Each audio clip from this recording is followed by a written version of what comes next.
No karake. A tēnā koe e te mana whakawā. Anō reira, nā mihi o te whanauka o te waka o Takitimu, nā te kaha nunu. Kia koe, kia koutou o te waka o Kurahopo. O reira, tēnei te mihi o nā rakatira o Tahahi mihinare. Nō reira, tēnā koutou, a tēnā koutou e mihi atu kia koutou katoa. E nau mai haere mai whakatau mai o te whare paramata. Nō reira e mihi atu kia koutou katoa. Mr. Speaker, it is indeed my pleasure to be able to speak on behalf of the Papawai Kaikokirikiri Trust Amendment Bill, the third reading. And I want to acknowledge those that are in the gallery today that have come all the way from Papawai.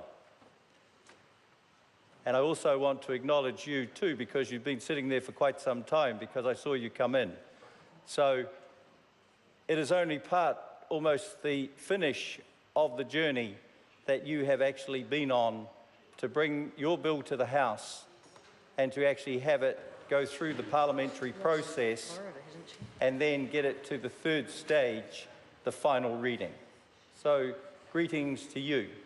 And when I see you there, I think of my uncle Ben Couch, the Honourable Ben Couch, because as you probably know, he came from our village, Rapaki o te Raki Whakaputa, o te Pātako Rā Kai Hautu, Kai Tahu Tuturu Ngāti Irikuhu.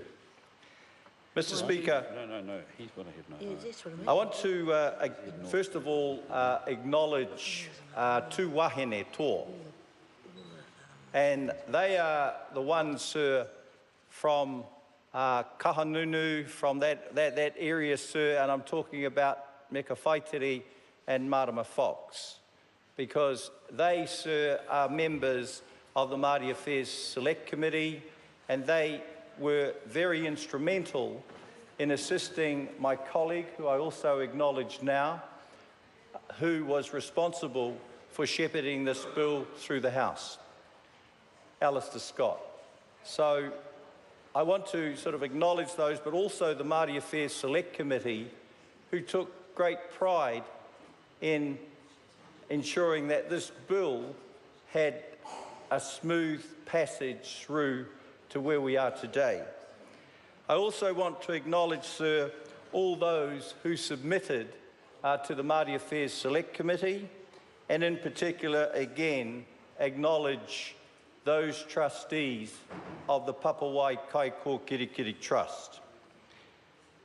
Sir, their input in the drafting of this bill and also in the Select Committee consideration process has been very important in shaping the final bill itself that we are actually talking or debating here today in Parliament. Mr. Speaker, this bill amends the Papawai and Kaikokirikiri Trust Act 1943 to enable this trust board to better manage its functions. And that is the essence of this bill. You could also say that this bill future-proofs the Papawai Kaikokirikiri Trust and brings it into the 21st century as well. When the Papawai Kaikokirikiri Trust Act was established, it was in response, sir, to a need to make more practical use of the income available from the lands held by these two trusts. But it was also important, sir, to retain the trust's purpose of furthering mātauraka, of furthering education. And we've heard here in the House from Meka Whaitere about just some personal things that the trust has done, particularly for her children. And as an old boy of Tipene, St. Stephen's School in Auckland, there were many of my fellow students that I went to school with that actually were beneficiaries of the Papawai Kaikokirikiri Trust. So I acknowledge that again. Mr. Speaker, this is really, in some ways, when we talk about this bill and we talk about mātauraka, it is in some ways why the administrative changes we had to be made to this board, because it needed, sir, some flexibility in managing their assets. It was about flexibility. But we can also, sir, look beyond that to the kaupapa of the Papawai and Kaikokirikiri Trust, which is actually, as I said, it's about furthering mātauraka, but particularly in the area of the Wairapa. This is such an important kaupapa, sir, based on raising Māori education achievement, which is a key priority for this government in particular. Sir, when I look at the incredible work that has been done here by our government in the realms actually of Māori education, and only sort of looking, sir, at the number of Māori 18-year-olds achieving NCEA, that has risen from 44.6%, sir, to over 70%. When we look at other sort of government achievements, sir, is also important, sir, on the rise of the whole of the Māori population around mātauraka. There's also, sir, a much higher number of tertiary students, Māori, that go to university.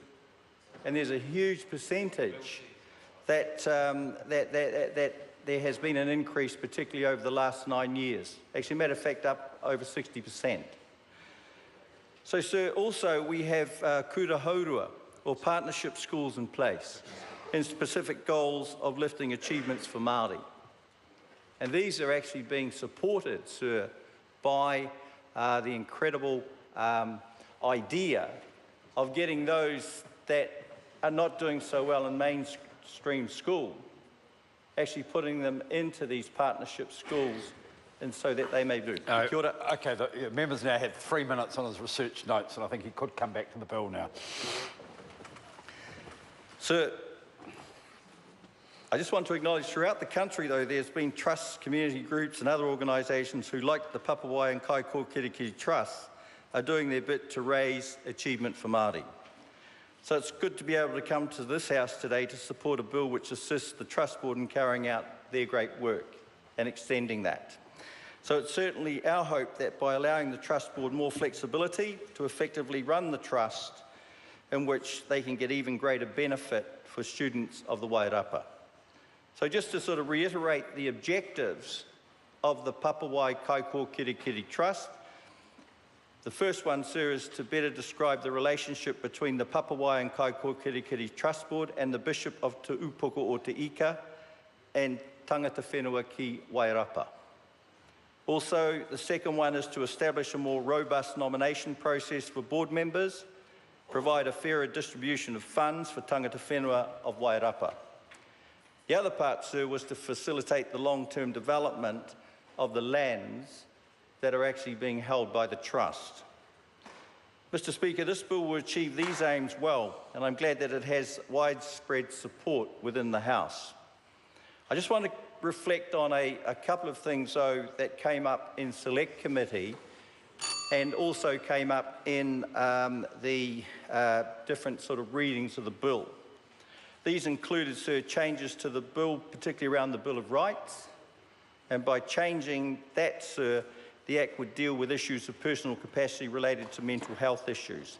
There was the other one that Meka Whaitiri mentioned and highlighted, which came from Rangitane Tumaira, which was around the Te Reo Māori version of the bill itself. And I completely tautoko her in the fact that if we are to do a bill in dual language, Te Reo Māori and English, that it needs to be done right from the beginning. But we're learning as we go.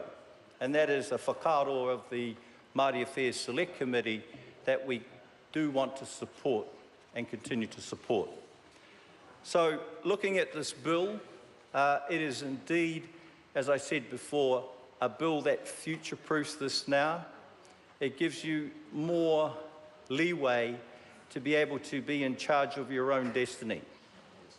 And so, on that note, I wish the Papawai Kaikokirikiri Trust well, but I also wish the recipients of the funds that you will provide to our Māori rakatahi, that you continue to do that and that we will see the fruits of this in the future. On that note, Mr. Speaker, It is my pleasure to commend this bill to the House. Kia ora.